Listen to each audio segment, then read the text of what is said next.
A CEO slapped a single dad in a café, then her bodyguard recognized his scar. Before we begin, I want you to imagine something. What if the person everyone looked down on in a crowded café wasn't weak at all? What if the exhausted single father sitting quietly in the corner carried a secret powerful enough to change the lives of everyone in that room? And what if the woman who humiliated him in public would soon discover that she had made the biggest mistake of her life?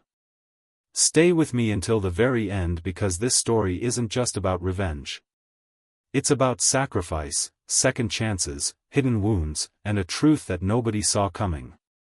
And if stories about courage, family, and unexpected justice inspire you, don't forget to like this video and subscribe to the channel.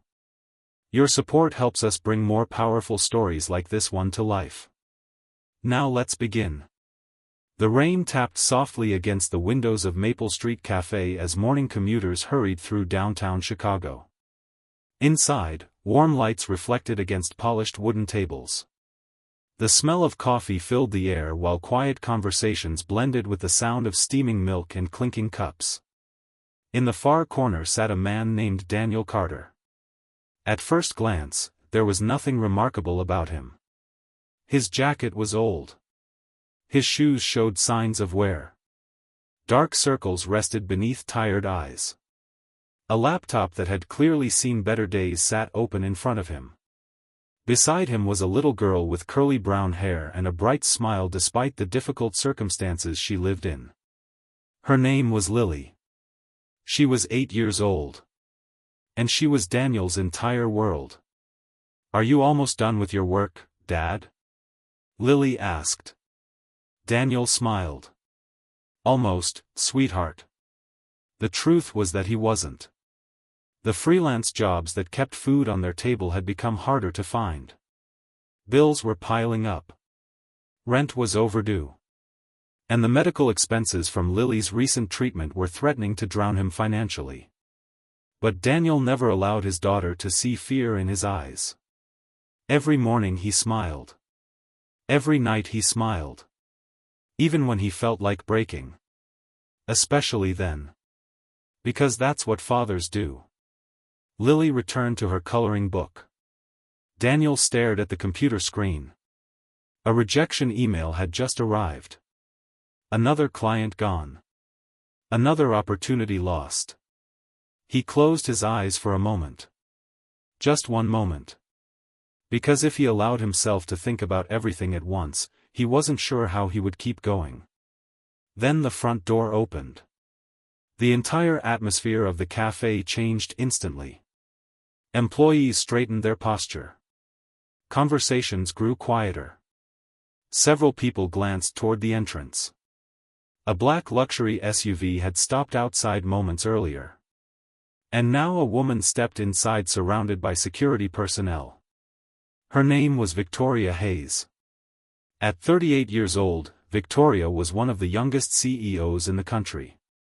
She had built Hayes Global Technologies into a billion-dollar empire. Magazines called her a visionary. Investors called her a genius. Employees often called her intimidating. Victoria moved through life with precision. Control. Authority. Nothing escaped her attention. Nothing challenged her decisions. At least that's what she believed. Her bodyguard, Marcus Reed, followed closely behind. Unlike the others, Marcus observed people carefully. Years in military service had taught him something important. Appearances often lied. The strongest people rarely looked powerful. The most dangerous situations rarely announced themselves. As Victoria approached the counter, she noticed every available table was occupied. Every table except one. The table where Daniel sat. Victoria frowned. The cafe manager immediately rushed over. "Miss Hayes, we're terribly sorry." She pointed toward Daniel. "Sir, we're going to need that table." Daniel looked up. Confused. "Excuse me?" "The CEO requires space for a business meeting." Daniel glanced around. "My daughter and I are customers too." The manager forced a smile. Of course, but perhaps you could relocate. Daniel looked at Lily. Her backpack was spread across one chair. His laptop occupied another. Moving would be difficult. More importantly, unfair. We were here first. The manager's expression hardened. Victoria watched impatiently. She wasn't accustomed to hearing the word no. Not from employees. Not from competitors. Certainly not from a man wearing an old jacket in a neighborhood cafe. Then make him move, she said coldly. Several customers exchanged uncomfortable glances. Daniel stood. Not aggressively. Not angrily. Simply standing his ground. I'm sorry, but my daughter and I have every right to remain here. Victoria's eyes narrowed. What did you say? Daniel repeated himself calmly. Something about his composure irritated her. Most people became nervous around her. This man didn't. And that challenged her sense of authority. You clearly don't understand who you're speaking to. Daniel sighed. No, ma'am. I understand perfectly. The question is whether you understand who you're speaking to. The room became silent. Victoria stepped forward. Her pride ignited. Years of power had convinced her that respect was something she deserved automatically. Daniel's refusal felt like disrespect. And pride can make intelligent people incredibly foolish. Before anyone could react, Victoria slapped him. The sound echoed throughout the cafe. Gasps filled the room. Lily froze. Her coloring pencil dropped onto the floor. Daniel didn't move. He didn't retaliate. He simply turned his head back slowly. The red mark on his cheek became visible. For a moment, nobody spoke. Then something unexpected happened. Marcus, the bodyguard, stared at Daniel's neck. His eyes widened. The collar of Daniel's jacket had shifted slightly during the slap. And beneath it, a scar. Long. Jagged. Unmistakable. Marcus felt his heartbeat accelerate. Because he knew that scar. Not the scar itself.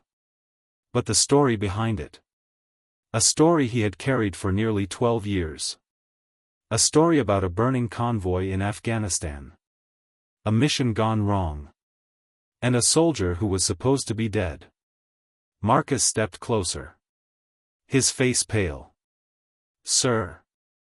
Daniel immediately recognized the look. Recognition. Dangerous recognition. He adjusted his collar. Too late. Marcus whispered 3 words. Words that changed everything. Captain Carter, alive? The cafe fell silent once again. Victoria looked between them. Confused. What are you talking about? Marcus never took his eyes off Daniel. The bodyguard who protected billionaires suddenly stood at attention. Like a soldier facing a superior officer. Because years ago, Daniel Carter had saved his life. And not just his life. The lives of an entire unit. A unit that had been trapped behind enemy lines. Official reports claimed Captain Daniel Carter died during the rescue. Military records listed him as lost in action. A hero. A legend. A man whose sacrifice was studied in leadership programs across the country.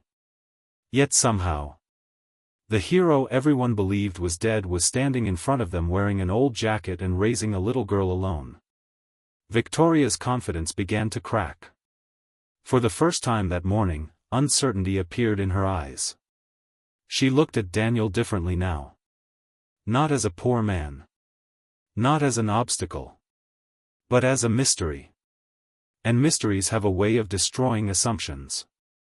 Lily tugged on her father's sleeve. Dad? Daniel looked down. His expression softened immediately. The hardened soldier disappeared. Only a loving father remained. "It's okay, sweetheart." But deep inside, Daniel knew nothing was okay anymore. The life he had spent years hiding was about to be exposed. Secrets buried for more than a decade were preparing to rise. And when the truth finally emerged, Victoria Hayes would discover that the man she had slapped in public possessed something far more valuable than money. Honor. The kind that couldn't be bought. The kind that survived tragedy. The kind that changed lives. What nobody knew yet was that Daniel's greatest battle had never been fought on a battlefield. It had begun the day he became a single father. And the journey ahead would test every person involved in ways they could never imagine. The café confrontation was only the beginning. The real story was just getting started. And by the time it ended, forgiveness would prove more powerful than revenge, humility more valuable than success, and love stronger than any title a person could ever hold. To be continued.